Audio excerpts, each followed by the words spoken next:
Bago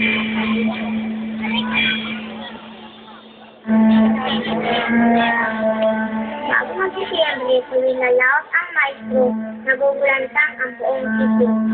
Panahon na naman ng hiruan.